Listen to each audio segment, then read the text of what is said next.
اور مزے کی بات تو یہ تھی کہ سائیں لوگ مردوں سے زیادہ خواتین میں مقبول تھے۔ بڑے بڑے مائدین شہر و مملکت کی بیگمات، ایکٹریس، سوشل ورکرز ان کی مرید تھیں۔ ان میں خانم بھی شامل تھیں، جو ملک کی سب سے مہنگی اور سرکاری حلقوں میں سب سے مقبول ماڈل شمار ہوتی تھیں۔ گو کہ اب خانم نے ماڈلنگ کو خیر بات کہہ دیا تھا اور سوشل ورکر کی حیثیت سے اپنی شناخت بنا لی تھی، لیکن آج بھی اس کے سینکڑوں عشاق ملک کے کونے کونے میں اس کے ایک اشارہ ابرو پر اپنی جان نچھاور کرنے کے لیے تیار رہتے تھے۔ سائیں لوگ نے شعور کی آنکھ کھولی تو خود کو دولت میں کھیلتے پایا۔ اس کا باپ بڑا ہوشیار آدمی تھا، شاید اس نے وقت کی نزاکت کا احساس کر لیا تھا اور وہ حالات کے جدید تقاضوں کا شعور بھی رکھتا تھا۔ اسے علم تھا کہ اب اس ملک میں ڈاکوؤں کی جگہ سیاسی لیڈروں نے حاصل کر لی ہے، اور اندھیر نگری چوپٹ راجہ کے مصدقات اپنی پیشانیوں پر ایم پی اے، ایم این اے، سینیٹر وغیرہ کی مہریں چپکا کر کے وہ سب کچھ کر رہے ہیں جس کا تصور روایتی ڈاکوؤں نے شاید کبھی نہیں سوچا تھا۔ اقتدار کی روشن ایوانوں میں بیٹھے والے ان سیاسی بازیگروں نے اندھیر نگری مچا رکھی تھی۔ وڈا سائیں نے، جس کے آباء و اجداد ڈاکو تھے، صورتحال کی نزاکت کو سمجھا اور روز روز پولیس کی بک بک چک چک سے تنگ آنے کی بجائے اچانک ہی اپنا رخ بدل دیا۔ اس علاقے کا وڈیرا مانک شاہ اس طرح کا ایم این اے تھا جس طرح کا وڈا سائیں ڈاکو۔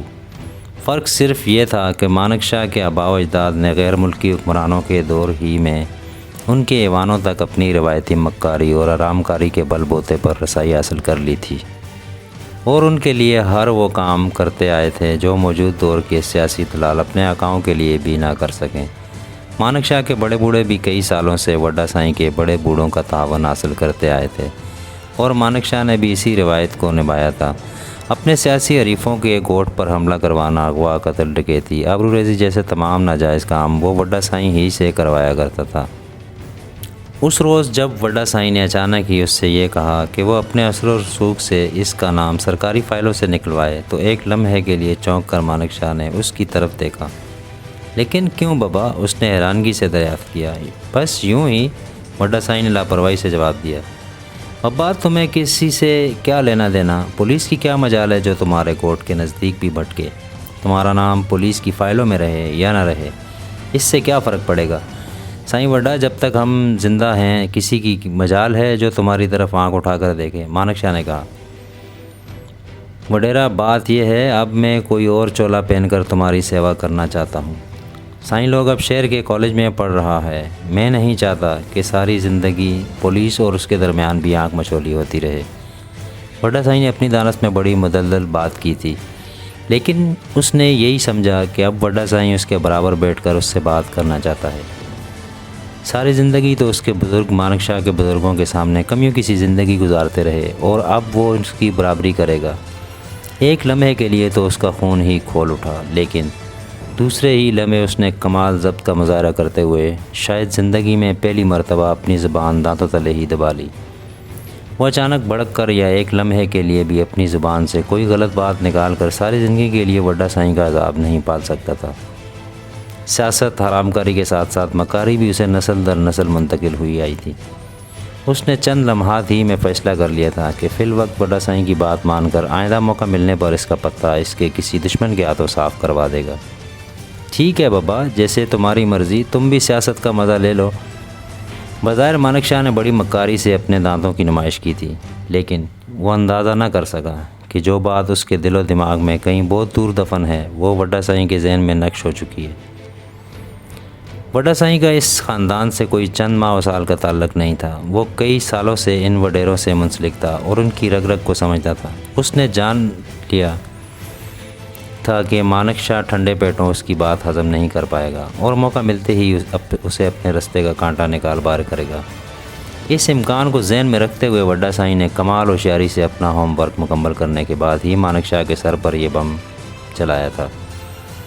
اس نے 2-3 روز پہلے ہی لسانی پارٹی کے سربراہ اور مقامی وڈیرے سولنگی سے خفیہ ملاقات کر کے اس پر اپنا اندیہ ظاہر کیا اور اسے اپنی مکمل وفاداری کا یقین دلایا تھا۔ یہ ملاقات بھی وڈا سائیں نے یوں ہی نہیں کر لی تھی۔ اسے علم تھا کہ لسانی پارٹی کے لیے سرحد پار سے آنے والی امدادی رقوم کے سلسلے میں وڈیرا سولنگی اور وڈیرا مانک شاہ میں چل رہی چپکلش نے دونوں کو دوران خانہ ایک دوسرے کے خون کا پیاسا بنا رکھا ہے۔ اور بظاہر وہ ایک ہی پارٹی میں رہتے اور ایک دوسرے کا دوست ہوتے ہوئے بھی ایک دوسرے کی جان کے درپے ہو رہے تھے۔ یہی وقت تھا جس سے وڈا سائیں نے فائدہ اٹھایا۔ وڈیرا سولنگی وڈا سائیں کی طاقت اور وڈیرا مانک شاہ سے اس کے خصوصی تعلقات سے بخوبی آگاہ تھا، اور اسے مانک شاہ کے نزدیک کسی ایسے ہی آستین کے سانپ کی ضرورت تھی جس کو وہ ہمیشہ خطرے کی تلوار بنا کر مانک شاہ کے سر پر لٹکائے رکھے۔ بصورت دیگر مانک شاہ سے کچھ بعید نہیں تھا کہ وہ کیا کر گزرے۔ مرے پر درے مانک شاہ کو مختلف کارنر سے وڈا سائیں وڈیرا سولنگی کے ساتھ اپنی ملاقات اور اس طرف سے ملنے والی آشیرواد سے بھی آشنا کروا دیا تھا، جس کے بعد مانک شاہ کی حالت واقعی زخم خوردہ سانپ کی سی ہو رہی تھی جو صرف تل ملا سکتا تھا، کاٹ نہیں سکتا تھا۔ لسانی پارٹی کا قیام کب عمل میں آیا، اس کے روابط صد بار ملک کے دشمنوں سے کب استوار ہوئے، بھارتی انٹیلیجنس ایجنسی سے ان کا گہرا تعلق کیسے قائم ہوا، ان سوالات کے جوابات تو کسی کے پاس نہیں تھے۔ البتہ ایک بات سب جانتے تھے کہ وڈیرا سولنگی کی راہ سے گاڑی بنتی تھی، اور آج بھی بھارتی قونصلیٹ میں اس کا نام کسی کی سفارش کے لیے حتمی سمجھا جاتا تھا۔ وڈیرا سولنگی آئے روز بین الاقوامی دوروں پر جاتا رہتا تھا۔ اسے اس بات کا علم تو تھا کہ اس کے پیش رو کے خصوصی روابط تھے اور سرحد پار سے اکثر بڑی بڑی رقمیں اور اسلحہ ان کے ہاں آتا رہتا تھا۔ انہیں لانے اور ادھر سے لسانی پارٹی کے ایک دو کارکنوں کو تخریب کاری کی تربیت کے لیے لے جانے والوں کو بھی وہ پہچانتا تھا، لیکن رازداری کا ایسا نظام اس کے پیشروں اور راہ کے افسران کے درمیان قائم تھا کہ سوائے پارٹی سربراہ کے کسی سے ان کا براہ راست کوئی رابطہ نہیں ہوا تھا۔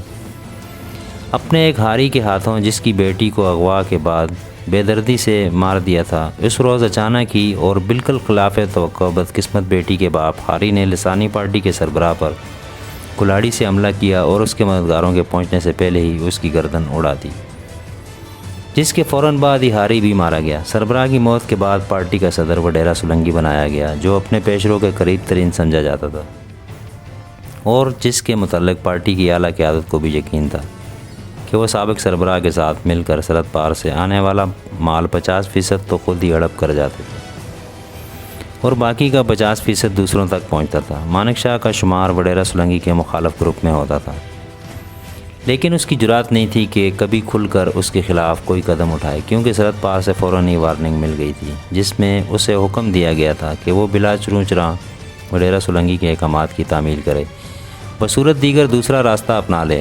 اور وڈیرا مانک شاہ جانتا تھا کہ اب زندگی میں کوئی بھی دوسرا راستہ اسے صرف موت کی شرح تک ہی لے جائے گا۔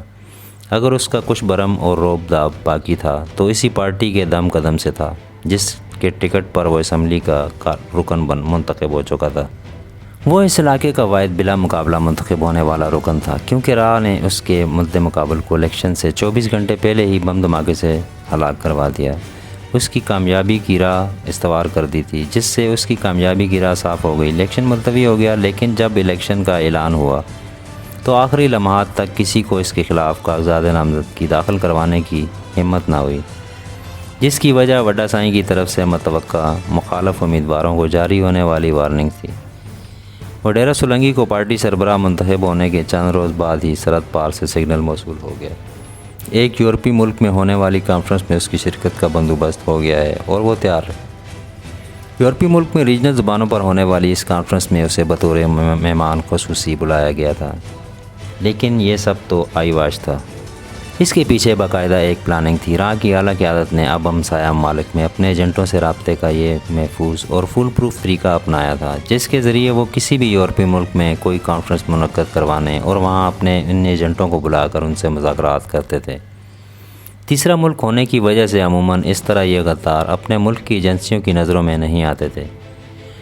وڈیرا سولنگی بھی جانتا تھا کہ کانفرنس تو ایک بہانہ ہی ہے، اس کا استقبال تو لندن کے ایئرپورٹ پر اس کے مقامی پارٹی ورکرز اور کانفرنس سے کرتا درتا لوگوں نے ہی کیا تھا، ان میں راہ کے لوگ بھی معقول تعداد میں موجود تھے۔ لیکن اس مرحلے پر انہوں نے وڈیرا سولنگی سے دور ہی رہ کر صرف اس امکان پر نظر رکھنی تھی کہ پاکستان کی کسی ایجنسی کے لوگ تو ان کی نگرانی نہیں کر رہے۔ وڈیرا سولنگی کو وہ لوگ کاروں کے جلوس کی شکل میں ہوٹل برسٹل کے اس VIP روم تک لے آئے تھے جو بطور خاص اس کے لیے بک کروایا گیا تھا۔